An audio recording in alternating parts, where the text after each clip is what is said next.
నెగటివే, కానీ ఇది ఒక యాడ్ వర్బ్, అందుకని వర్బ్ తర్వాతే ఉండాలి. ఇప్పుడైనా మీరు ఇది ఎందుకు చెప్తున్నానంటే షుడ్ బి నాట్ అని రాదు ఎప్పుడు, వర్బ్ ముందు ఉంటుందా సార్? ఉంటుంది. ఇప్పుడు నేను చెప్తాను చూడండి. వర్బ్ ముందు ఉంటుంది. I do not go to office. ఇదేంటిది? Go verb sir. వర్బే కదా. అవును సార్. Hard verb not. ఇదేంటిది? హెల్పింగ్ వర్బ్ ఇది. అవును సార్. డూ అనేది హెల్పింగ్ వర్బ్, ఆ డూ కాదు. ఓకే. సో ఇప్పుడు నేను రాస్తాను చూడండి. I am not coming. ఇదేంటిది? అది వర్బ్ సార్. ఐఎన్జిఏ, బట్ అది వర్బే కదా. ఇది ఏంటి? Adverb. అవును సార్. ఇది హెల్పింగ్ వర్బ్. చూడండి, అందుకనే దేర్ ఈజ్ మిల్క్, ఫ్రిడ్జ్లో మిల్క్ లేవు అని చెప్పడానికి ఏం రాస్తాం మనం చెప్పండి? There is no milk in the fridge. There is no milk in the fridge. There is no milk. Not ఎందుకు రావట్లేదు? అక్కడ వర్బ్ లేదు కాబట్టి. దేర్ ఈజ్ నాట్ మిల్క్, అదే చెప్పండి. అదే చెప్తున్నా. There is not milk in the fridge అని రాయం, ఎందుకంటే వర్బ్ లేదు అక్కడ యాడ్ వర్బ్ చెప్పడానికి. ఇదేంటిది? నో అనేది యాడ్జెక్టివ్.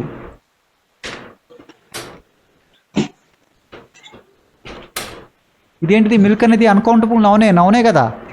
అవును సార్. ఆ నౌన్ ఏది డిఫైన్ చేస్తుంది? యాడ్జెక్టివ్స్ డిఫైన్ చేస్తాయి, యాడ్ వర్బులు కాదు. అందుకే నాట్ అనేది రాదు. దేర్ ఈజ్ నాట్ మిల్క్ అని చెప్పము. అర్థమవుతుందా ప్రవీణ్?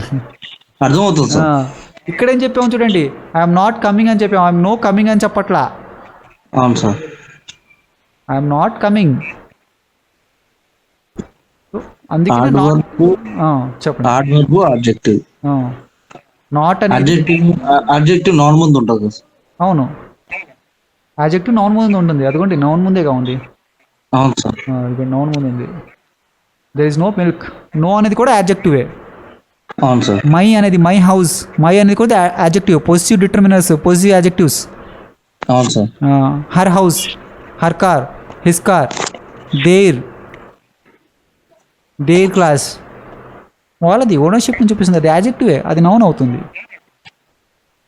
ఎందుకు వస్తుంది? ఊరికైనా ఏదో చెప్పామండి వచ్చేస్తున్నట్టు కాదు కదా ప్రవీణ్. చూడండి, ఇది నాట్ ఎందుకు రాదు ఇప్పటివరకు చెప్పాలి. అసలు ఫస్ట్ కన్ఫ్యూజ్ అయ్యేది ఏంటంటే, ఎవరైనా నేర్చుకోవాలంటే సో నాట్ అనేది నెగిటివ్ చూపించాలి అనుకుంటారు, ఓకేనా. సో నో అంటే కూడా నెగిటివ్ చూపించాలి అనుకుంటారు. ఓకే, ఇక్కడ there is not milk in the fridge అని యూజ్ ఎందుకు చేయరు అనే అందరికి కన్ఫ్యూజన్ ఉంటుంది. ఎందుకు యూజ్ చేయరు అంటే అది నాట్ అనేది యాడ్ వర్బ్, నో అనేది యాడ్జెక్టివ్.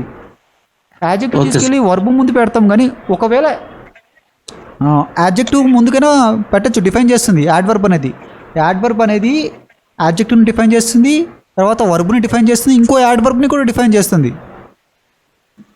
ఇప్పుడు అలానే ఉంది సార్. యాడ్ వర్బ్ అంటే యాడ్ వర్బ్ అంటే వర్బ్ ఉంది కదా సార్. చూడండి, ఇది ఎందుకు రాలేదంటే దీనికి అర్థం ఇది, ఓకేనా ప్రవీణ్? Okay sir. చూడండి, యూ షుడ్ నాట్, ఇది ఎందుకు చెప్తున్నానంటే మీకు కొన్ని చోట్ల మోడల్ ఆక్సిలరీ వర్బ్స్ అనేది యూజ్ చేస్తున్నప్పుడు నాట్ అనేది ఎక్కడ యూజ్ చేయాలో అర్థం కాదు. సో చూడండి, దీన్ని ఇంట్రాగేటివ్ చెప్పండి, నాకు క్వశ్చనింగ్ చేయండి. You should not be there. Should you not be there. Should you not be there. చూడండి, అలా చెప్తున్నారు మీరు.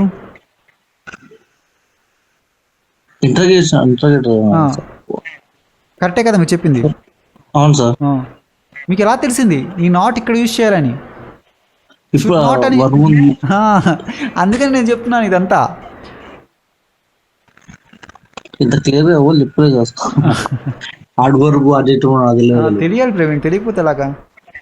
నాకేమి తెలియదు, నేను మాట్లాడుతున్నా, ఫ్లూయెన్సీ వచ్చేసింది, యాడ్వర్బ్స్ ప్రొనౌన్స్ కూడా తెలియదు, అంటే ఏంటో కూడా తెలియదు, కానీ నేను మాట్లాడుతున్నా. చూడండి, నేను మాట్లాడితే అది ఇంగ్లీష్ అవ్వదు. ఒక 10 నిమిషాలు 15 నిమిషాలు నేను మాట్లాడతాను ఆపకుండా మాట్లాడాలంటే. ఇప్పుడు చూపిస్తాను చూడండి. ఇప్పుడు నాట్ అనేది నేనేమన్నాను? యాడ్వర్బ్ అన్నాను. అవును సార్.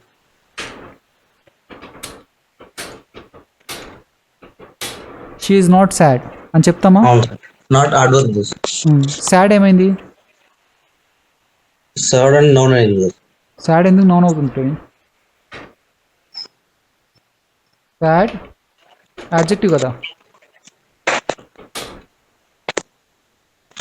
సాడ్ యాడ్జెక్టివేనా ప్రవీణ్? స్థితి. ఆమె బాధపడుతుంది కదా. అవును సార్. సాడ్ అనేది యాడ్జెక్టివే కదా. అది ఆ బాధను ఎవరు ఇస్తలేరు కదా సార్, అంతకని.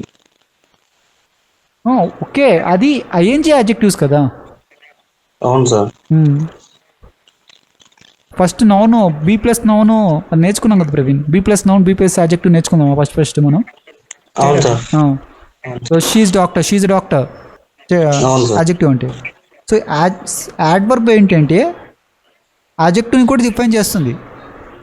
Okay sir. అది చెప్పడానికి నేను రాశాను ఇక్కడ. ఓకే. తర్వాత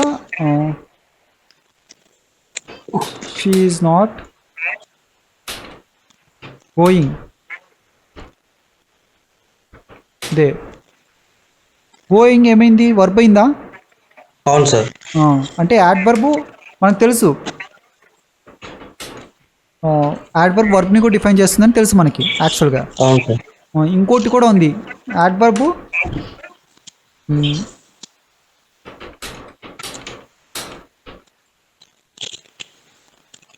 షీ ఈజ్ నాట్ దేర్ అని రాస్తామా? అవును సార్. మళ్ళీ నాట్ తర్వాత దేర్ వచ్చింది. ఏంటిది? ఎవరైనా నాట్ చెప్పారు? అనేది అడ్వర్బ్. Not for adverb. అవును సార్. దేర్ దేరు దేర్ కూడా adverb Praveen. Adverb of place. యాడ్వర్బ్ని డిఫైన్ చేస్తుంది, మోడిఫై చేస్తుంది. Okay sir. మనకి ఎలా నౌను యాడ్జెక్టివ్ మోడిఫై చేస్తుందో యాడ్వర్బ్ యాడ్జెక్టివ్ని మోడిఫై చేస్తుంది, వర్బ్ని మోడిఫై చేస్తుంది, యాడ్వర్బ్ని కూడా మోడిఫై చేస్తుంది. ఎవరికి తెలియదు ఇది.